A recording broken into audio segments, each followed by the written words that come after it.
Hi, my name is Allison Joy, and I'm an elementary school counselor from Indiana. And I wrote my magical mindset for my own girls and for the students I work with and all kids to hopefully learn some coping skills and inspire them to use coping skills because I really believe that they have the power to help us through hard times and difficult things that we go through so that we can keep being our best selves and have our best day ever. This is my magical mindset. Junebug, wake up, I hear my mom shout. That's not really my name. I'm just June, but everyone in my family calls me Junebug. Yawning, I roll over. Junebug, Mom calls louder. I sit up and stretch. She only has to shout one more time, and then I'm up and getting ready. I eat breakfast, brush my teeth, and head out the door to catch the bus. Before the door closes behind me, my stepdad says, "Make it a magical day." He tells me that all the time. It means make it a good day, but we both like magical better. Magical means anything can happen, and today anything might. I'm going to a new school in my new hometown. I wonder if I'll make friends, or if I'll like the school lunch, or if I'll have another teacher as wonderful as Miss Marks. Miss Marks was the best. I wonder if school will be harder, if I'll have homework, if I'll make the soccer team. I'm sort of nervous, excited too, because I know how to have magical days. You see, when I'm having a tough time or feeling big emotions, I turn on my magical mindset. My magical mindset tells me I'm strong and smart and loved. It helps me find ways to calm down and focus on what I can control instead of worrying so much. It helps me do the things I need to do or want to do without letting my big emotions stop me. My magical mindset is in my brain. When I use it, it helps me solve problems and have good days. I'm going to use my magical mindset today. I'm nervous walking towards school. My heart is beating really fast and my gut feels like it's doing flips. I know I need to calm down. I use my magical mindset and tell myself I can be calm. I slowly count to 10 in my head. I focus on my counting as I slowly breathe in and out with each number. I feel my stomach settling and my heart rate slowing. Then I take a big, deep breath before going inside. Being the new kid is kind of scary. Everybody knows everybody. Nobody knows me. I feel my body tense up and my muscles get tight. This is my sign that I need to use my magical mindset. Whenever I feel scared, I tell myself, I'm brave. I take slow, deep breaths in through my nose and out through my mouth. Miss Marks calls it birthday cake breathing. When I breathe in, I pretend I'm smelling a sweet birthday cake. When I breathe out through my mouth, I picture myself blowing out the candles. I do this 5 times. Hi, June, my teacher says with a smile. My muscles relax.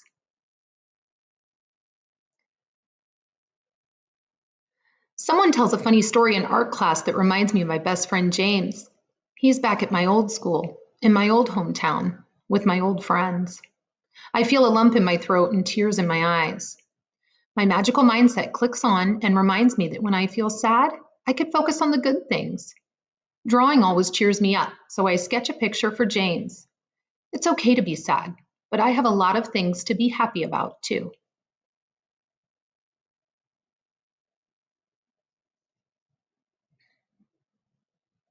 Sometimes when I think about moving away from my friends, I feel angry. When I get angry, my body feels hot and I start breathing faster. These are signs that tell me to use my magical mindset. I know I can calm down. I take a break and ask the teacher if I can use the bathroom. The walk to the bathroom helps me cool down and quiets my anger. After school, I have soccer tryouts. I worry I won't be good enough and won't make the team. It's hard to keep up with the ball because so many thoughts are rolling around in my head. I have to stop and turn on my magical mindset. I start saying positive things to myself to block out all the fearful thoughts. I got this. I'm a good player and I deserve a spot on the team. The bus ride home is lonely. I had a good day, but I don't have anyone to talk to about it. I want to tell James about soccer tryouts.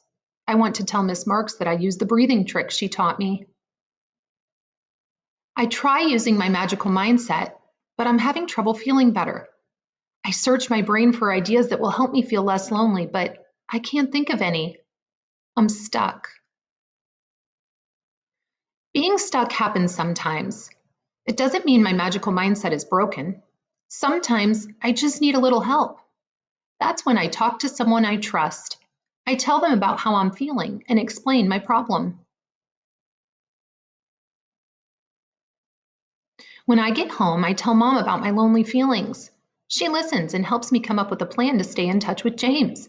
I know I have people in my life that care about me. That's a good feeling. I go to bed early and think about everything that happened today. There were times I felt nervous, scared, and sad. There were times I felt angry, worried, and lonely. But with each feeling, I found ways to work through my emotions, calm down, and go about my day. My magical mindset reminds me I can handle any problem that comes my way. It helps the big feelings seem less scary. It helps me find ways to calm down and make better choices. It helps me feel good about myself. A magical mindset makes anything possible. Did you know you have a magical mindset too? You do. All of us have a magical mindset that we can use to work through our hard times and big feelings. When you realize that you create the magic by facing your feelings, then it's clear to see. Magical moments happen every day. I hope you like the story. I hope that it encourages you to use coping skills and to think of coping skills when you're having hard times to help you through. Today I have a fun craft and activity for us. They are these breathing wands, very easy to make. All you need are pipe cleaners and some beads. I'm using these little pony beads, and you'll use 6 of them. So to make your breathing wands, you just take one pipe cleaner and you create the shape that you like at the top. So if you want a heart, I made the heart just by making a circle and then pushing in the middle. I'll show you how I did that. To make the star, I used a cookie cutter and I just shaped it around the cookie cutter. This is a little bit bigger, so I did have to use 2 pipe cleaners for this one. I'm also going to make one today using this little star cookie cutter, and I'll show you that first. So I just shape the pipe cleaner around the cookie cutter so that I get my star shape.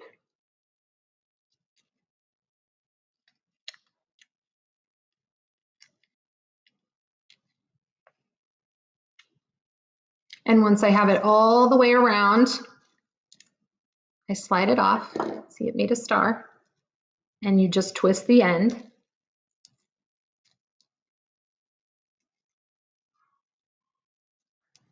Might need to straighten it out just a little bit.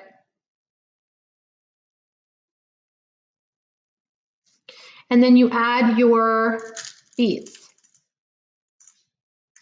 So I'm going to use pink beads and blue beads, putting on 6 of them on the other end of my shape.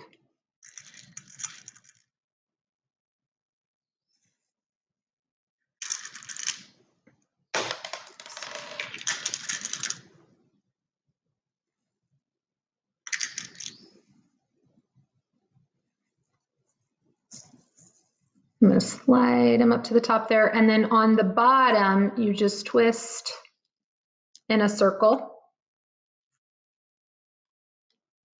and wrap it around so that it stays.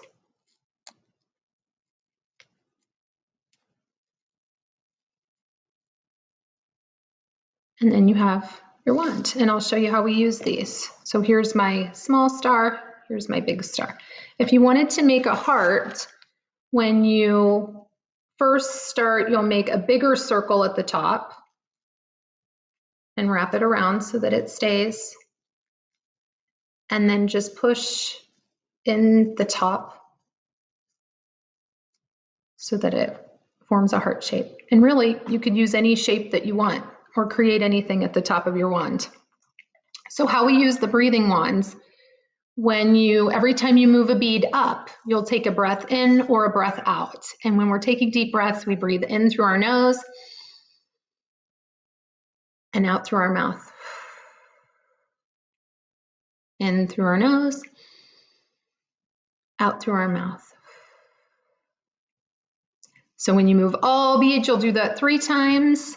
And then if you want to come back down, you'll do another 3 times. And you can use this as many times as you want. So I hope that you like this craft and enjoy that. You can use that as you read my magical mindset. Thank you so much for watching and listening with me today. If you'd like to get my magical mindset, you can find it at boystownpress.org.